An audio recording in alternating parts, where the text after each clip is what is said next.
Thank you for your interest in our coring tool. This particular tool is a 3-position tool. It has a position for coring wood and mineral doors, a position for coring hollow metal doors, and a position to create pockets in the door. We call it the mortise position. This position requires a mortise tool, which is stored in the opposite end of the tool along with the bits. This is your storage compartment, which is capped off with the rubber bumper. To gain access to this compartment, you screw out the rubber bumper and it'll expose your spare set of bushings, your bushing punch, and your bushing wear gauge, all tools that you will use throughout the use of the tool's life. This device here protruding out, that is your core check. This will be demonstrated once we do the coring of a wood core door. On the opposite end of the tool, we'll show that to you in a second, but that's where the bits are stored, and that's where your mortising tool is stored in the end cap. On this end of the tool is your bit lock, which also locks in your end cap, and your end cap is where your mortising tool is stored. Also stored from this end of the tool are your bits. You have your coring bit is stored in here, and this is where you would be storing your simple bit. On the face here, you have a sticker telling you if you want to core a thicker door, remove these pads and it'll index the tool further into the door for that penetration. On this side here, we have directions how to core a hollow metal door.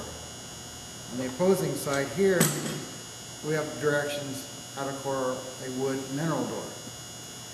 Here are our sight lines. This sight line is marked wood mineral, which lines up with your mineral wood coring position. This sight line is marked hollow metal, which lines up with your hollow metal position. The third position here on the tool is for your mortising holder. You use that to create pockets in the door for EBTs, mortise locks, whatever you need to do. We're going to give a demonstration how we core and teach our technicians how to core doors. We always start off with a starter bit. This bit is available at any of your local hardware stores. We use it because it's short, it doesn't have any flex, and it creates a more accurate entry point into the door. We'll insert the bit into the tool and start the core.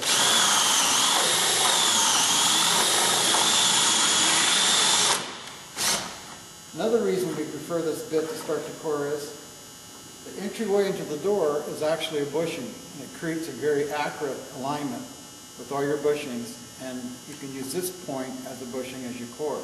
Next, we're going to take our coring bit. We'll insert that into the door by hand. We do it this way because it saves wear and tear on the bit, on the bushing, and on the tool. Once we have our bit in place, we'll measure back 20 inches. We'll mark the bit, the marker here. We'll core in 20 inches, and that's when we'll use our core check to check the direction of travel to make sure we're pretty well on course.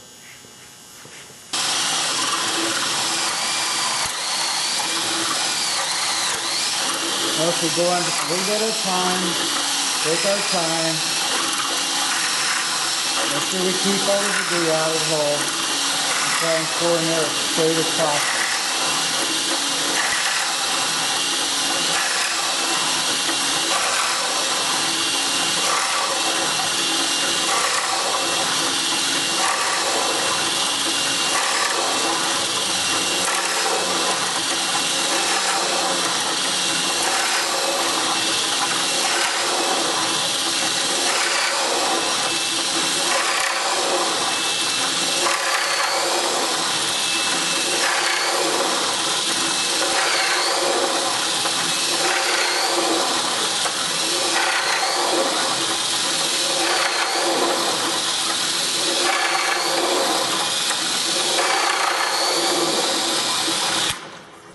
Okay, now we're going to check our core with our core check. Core check will give us an indication, subtle as it is, which direction the bit is traveling in the door. If you can see up here at our little chart, the outer area would be your bushing. The core check, if we're coring true, the core check is going to be in this vicinity of the bushing, pretty much dead center. The core check does not give you a reading of the vertical travel of the bit, it just gives you a side-to-side reading.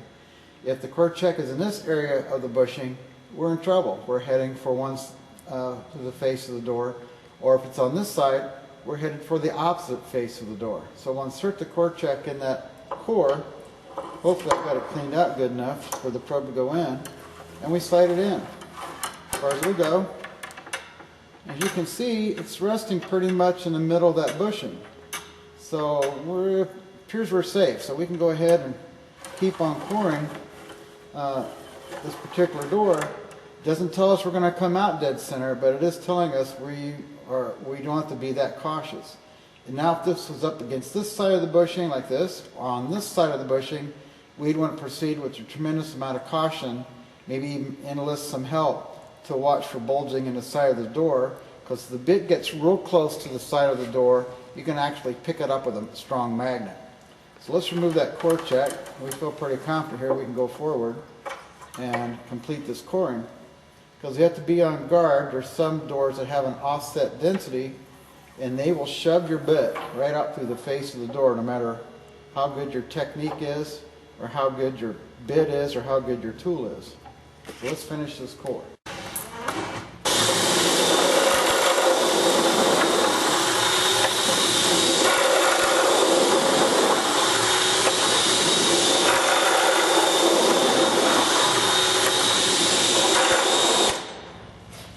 Looks good. Still running. Well, that came out dead center. That's cool. Okay, in this application, we're using the mortise tool. We've set the backstop so we can have a depth in our pocket of 3 inches.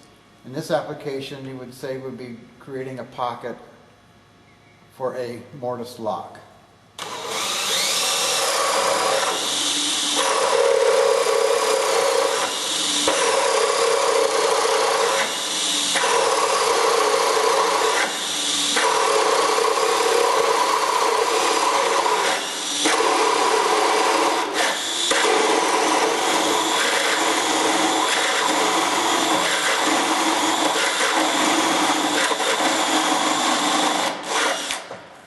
As you can see, we're using a paddle bit, which is readily available at a hardware store, a Home Depot. There's also a drill chuck that will snap up in this thing and secure with the Allen screw, which you can chuck up hole saws for hollow metal doors, any type of hole you got to core. Okay, we're in our third hole for our mortise lock pocket, so let's core this one in there.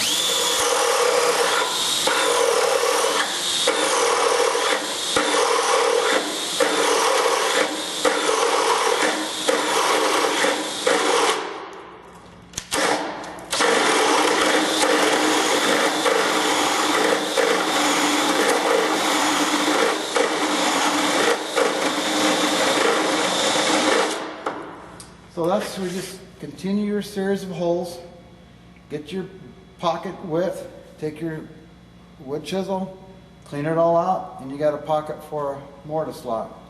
You can create pockets for flush bolts, you can create pockets for vertical rod latches, you can create pockets for EBTs, any type of pocket you'd want. And that's kind of how you want to use your mortising tool. Okay, in this sequence we're drilling a steel stiffened hollow metal door. We'll start with a starter bit, which can be purchased in any hardware store. We may have them online at a later date, I don't know yet. But you will drill your entry point with this bit. The reason you're using this bit, it saves your coring bit.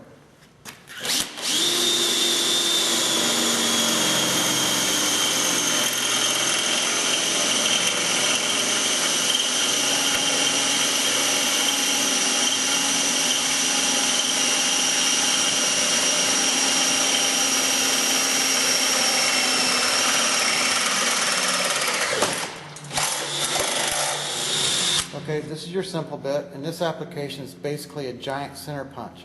We'll insert it in the hole.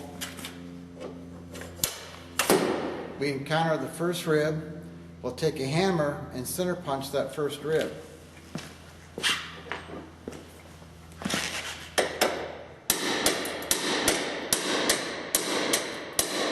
We don't overpower it, just create a center punch, because if you don't center punch it, your coring bit's going to crawl up the rib and eventually break itself off. We've got it center punched. Now we'll use our coring bit. We'll go in, we hit that rib, we'll go ahead and drill that rib out.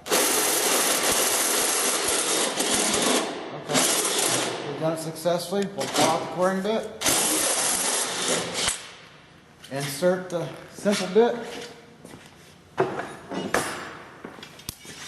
and move on to the next rib. Okay, now we encountered the next rib in series, so we'll center punch it.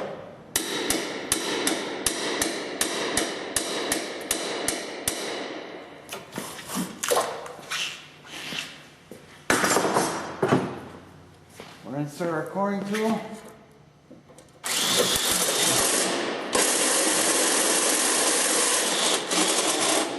Okay, we've hit another rib. We'll get our simple bit. Slide her in, we encounter that next rib, we'll center punch it.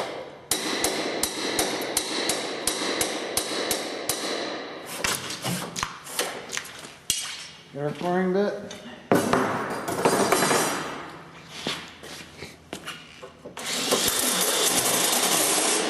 Roll this one out.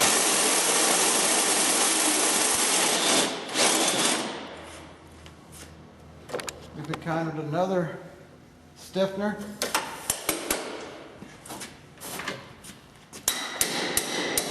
We're up against it, we'll center punch it.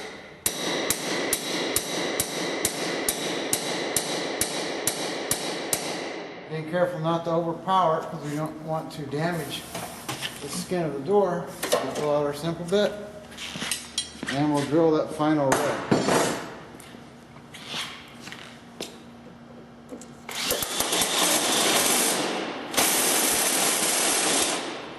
And we're through. As you can see, the bit came out perfectly on target. And that's how you use that simple bit as a pre-bit to your coring bit. We're going to chuck up a foam filled door and demonstrate how the coring bit, simple bit, is used as a coring bit. This application, we're coring a foam filled hollow metal door. There might be a rib in there, we don't know. It's an old door that we salvaged, so that's what makes it fun. So we start to core just as if the steel stiffened door with a starter bit.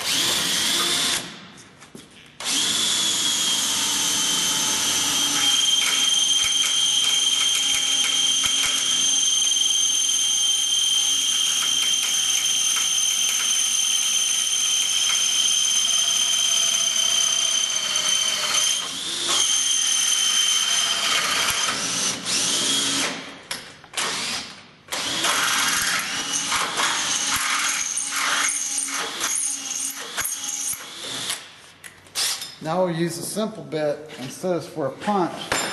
It's actually going to be our coring bit. Works out real good on the foam doors because you can core the door and not bring out all the debris.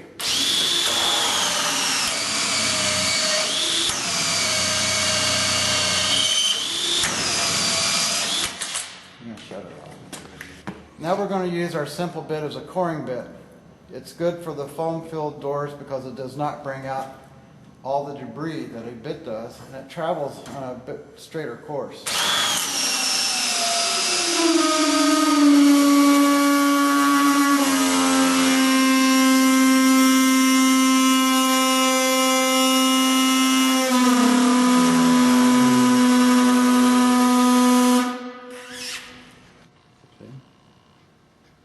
As you can see, we went clear through the door, we brought out no debris, and that bit came out dead center right through the target area.